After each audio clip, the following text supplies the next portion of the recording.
నమస్తే సార్. నమస్తే madam. Sir ఎలా ఉన్నారు? బాగున్నాను మేడం. సార్ వెయిట్ లాస్ అనంగానే నాకు ఒక క్వెషన్ గుర్తొచ్చింది. సో రీసెంట్‌గానే నాకు తెలిసిన వాళ్ళు అడిగింది ఏంటంటే, సమ్ ఏదో వర్క్ పరంగా ఒక 1 మంత్ బయటికెళ్ళినప్పుడు మొత్తం అంతా 1 మంత్ బయట ఫుడ్డే తిన్నారంట. సో రిటర్న్ వచ్చిన తర్వాత వాళ్ళ డైట్ కావచ్చు, మొత్తం ఓవరాల్‌గా అంతా 2 మంత్స్ నుంచి బానే ఉందంట.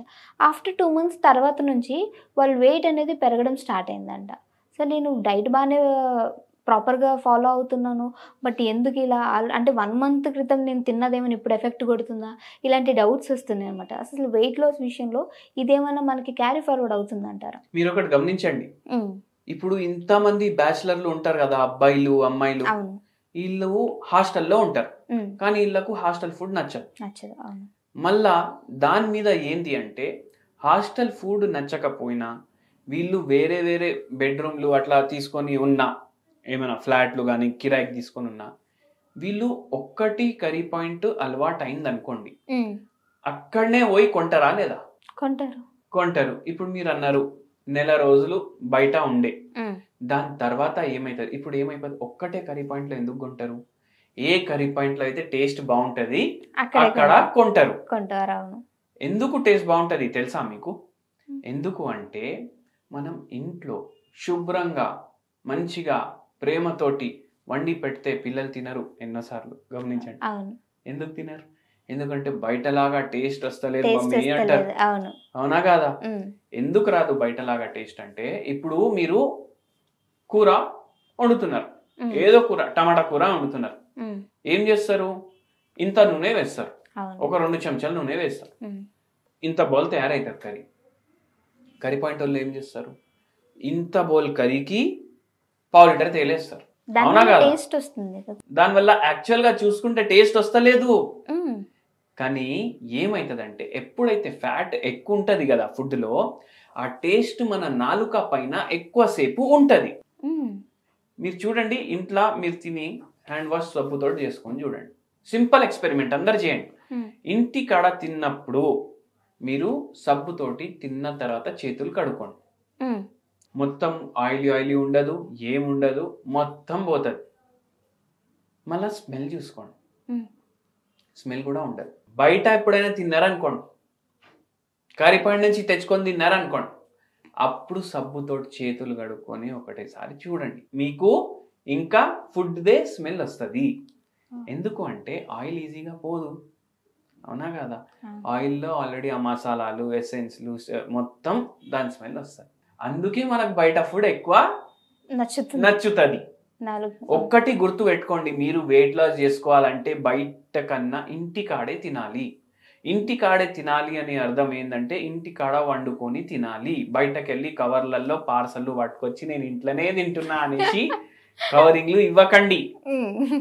అటువంటి అప్పుడు హ్మ్. మనకు వెయిట్ లాస్ అవ్వడానికి అది హెల్ప్ చేస్తది. ఓకే. మళ్ళా ఇప్పుడు నేను ఇంటికాడే తింటా. శుభ్రంగా మంచిగా ఇంట్లోనే వండుకొని వండుకొని తింటా. తింటా. అయినా వెయిట్ లాస్ అయితలేదు అంటారు. హ్మ్. అప్పుడు ఏంది అంటే మీకు వేరే ఏమైనా రోగాలున్నాయా ఆలోచించండి. ఓకే. దీంతో పాటు మీకు ఇంకేమైనా ఉండొచ్చు. మీకు బీపీ వ్యాధి, థైరాయిడ్ వ్యాధి, పీసీఓడి, ఫైబ్రాయిడ్‌లు ఇటువంటి రోగాలున్నాయా చూడండి. హ్మ్. ఇటువంటి రోగాలున్నా మీకు వెయిట్ గెయిన్ అయ్యే ఛాన్స్‌లు ఎక్కువ అయిపోతాయి.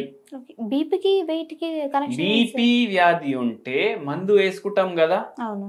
ఆ మందు వల్ల గూడా వెయిట్ పెరుగుతది. వెయిట్ పుట్ ఆన్ అవుతారు. వెయిట్ పెరుగుతది. ఓకే. సో, ఆ వ్యాధులున్నాయా చూసుకోండి.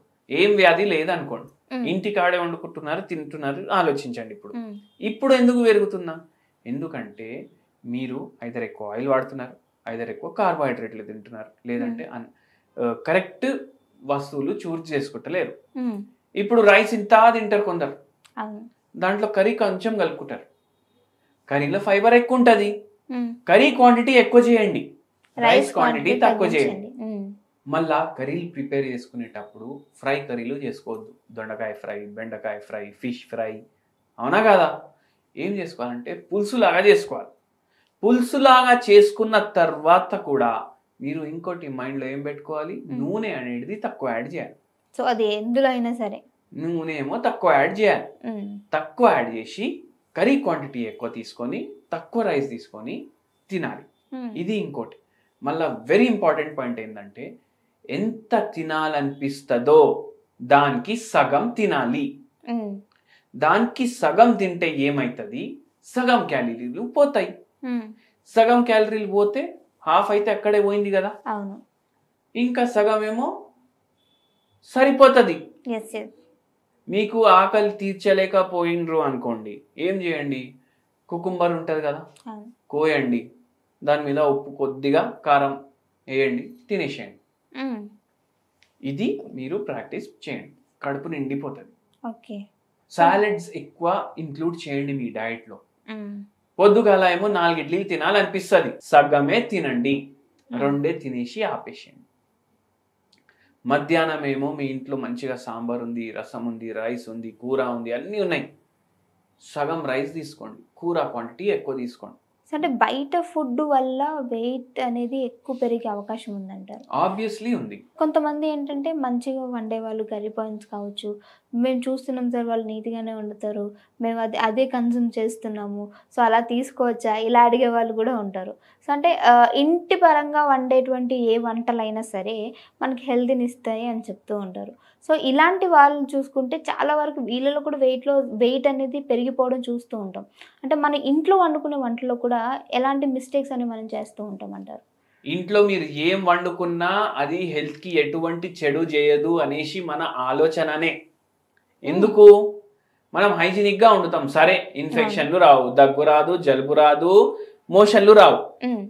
పూరీలు ఉన్నాయి, ఇప్పుడు ఒక పేషెంట్ వెయిట్ లాస్ గురించి, షుగర్ వ్యాధికి, మోకాలు నొప్పికి, మూడింటికి ప్రాబ్లంకి వచ్చిండ్రు. మోకాలు గ్రేడ్ 4లో ఆస్టియోఆర్థరైటిస్ అయిపోయింది, బరువు మొత్తం రోజు పడుతుంది కదా, ఆస్టియోఆర్థరైటిస్ అయిపోయింది. ఏం తింటారంటే టిఫిన్ చేస్తాం, లంచ్ చేస్తాం, డిన్నర్ చేస్తాం, ఇంకేం చేస్తాం. టిఫిన్ ఏం చేస్తారమ్మా అంటే వారానికి 3 సార్లు పూరీలు తయారు చేసుకొని తింటారు. 3 సార్లు పూరీలు ఏం చేస్తాం మనం, ఫ్రై చేస్తాం. అవునా కదా, అంటే ఏంది, ఎక్కువ క్యాలరీలు పోతున్నాయా లేదా, అప్పుడు ఎట్లా తగ్గుతారు? ఇంట్లో వండింది అన్ని మంచివి అనేసి మనం అనుకోవడం వరకే. మిర్చి బజ్జీలు తయారు చేసుకుంటారు మీరు ఇంట్లో వారానికి 3-4 సార్లు, అది హెల్త్ కి మంచిదా? కాదు. మళ్ళీ ఎందుకు, అన్ని తెలిసి కూడా చేస్తాం, ఇంట్లోనే చేస్తున్నాం, బయట తినొద్దన్నారు కదా అనేసి. అయితే ఆ భ్రమలో జీవించకండి, దాని బయటికి రండి. ఏది తినాలి, ఏది తినకూడదు ఆలోచించండి. ఎట్లా ఆలోచించాలి, ఏది ఎక్కువ తినాలనిపిస్తే, ఇప్పుడు ఆకలి ఉంది, ఎక్కువ ఆలోచిస్తాం, ఏం తినాలి, అరే మిర్చి బజ్జీ తినాలన్నా, బిర్యానీ తినాలన్నా, చికెన్ 65 తినాలి, ఇవే వస్తాయి కదా. ఏవి అయితే ఆకలి ఉన్నప్పుడు తినాలనిపిస్తాయి అవి మానేసేయాలి. Okay sir, thank you so much, మంచి ఇన్ఫర్మేషన్ ఇచ్చారు.